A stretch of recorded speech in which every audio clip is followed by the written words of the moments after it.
ये लोग 4-5 दिन से भूख हड़ताल पे बैठे हुए हैं। इनका कोई सुध लेने वाला नहीं है। अब स्थिति बहुत गंभीर हो गई है। उनको चेस्ट एक्सरे इन्फेक्शन तक फैल गया है।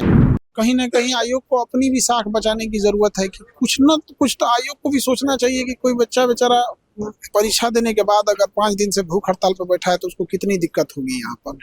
तो हमने PIL डाल दिया, जरूरत लगी तो हम सुप्रीम कोर्ट भी जाएंगे इसके लिए यहाँ पर। आखिर बच्चों के लिए किसी न किसी को तो खड़ा होना पड़ेगा। सरकार को भी है कि सरकार को आयोग जो है और सरकार है, इन लोगों को कन्विंस करना हम लोग की जिम्मेदारी है।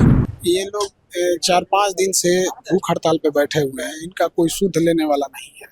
अब स्थिति बहुत गंभीर हो गई है। उनको चेस्ट एक्सरे इन्फेक्शन तक फैल गया है। किडनी फंक्शनल रिपोर्ट बहुत नेगेटिव आ रहा है यहाँ पे। तो ये लोग एडमिट हैं। इन लोग को वहाँ इनका हिम्मत बढ़ाना है और कहीं ना कहीं आयोग को अपनी भी साख बचाने की जरूरत है कि कुछ न कुछ तो आयोग को भी सोचना चाहिए कि कोई बच्चा बेचारा परीक्षा देने के बाद अगर 5 दिन से भूख हड़ताल पर बैठा है तो उसको कितनी दिक्कत होगी यहाँ पर। तो इसमें आयोग को भी सुनने की जरूरत है और हमने इस पे PIL डाला है हाईकोर्ट में। परीक्षा खत्म हुआ उसके बाद ही हमने PIL डाल दिया उसमें कि सभी जिलों के जहाँ जहाँ परीक्षा हुए हैं उसके CCTV फुटेज को सार्वजनिक किया जाए।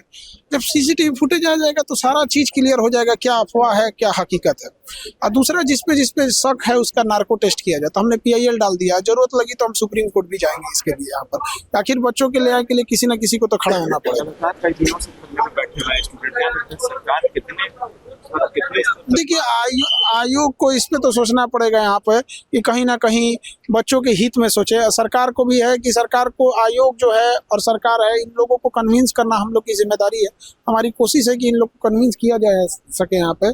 और हाईकोर्ट का जैसे अब चूंकि छुट्टी हो गया इधर हाईकोर्ट में, वरना वहाँ से हम लोग CCTV फुटेज ले लेते तो हम लोग साक्ष्य भी दे सकते थे यहाँ पे। क्योंकि आयोग तो एक बार में झाड़ देता है कि भगा देता है बच्चों को कि हम ऐसा कुछ नहीं हुआ है। तो कहीं ना कहीं बच्चे साक्ष्य कहाँ से लाएंगे। तो साक्ष्य लाने के लिए एक CCTV फुटेज ही माध्यम हो जाता है। अभी तक सरकार कुछ रिस्पॉन्स दी है आप लोग के करने का या प्रोटेस्ट का? अभी कुछ मतलब मिला जुला रिस्पॉन्स है, लेकिन ऐसा कोई रिस्पॉन्स नहीं है कि जिससे बच्चों को राहत मिल सके यहाँ पर। अभी हम लोग उसमें आगे और बात आगे कन्विंस करेंगे, बढ़ाएंगे। आप अस्पताल में कितने लोग घायल हैं? यहाँ लगभग 4 से 5 लोग हैं जो बहुत सीरियस हैं। उनको बहुत ICU में भर्ती करना पड़ गया और बाकी 10 लोग हैं जो अब उनकी भी बीमार हैं, बट ये जो 4-5 है ज्यादा सीरियस है।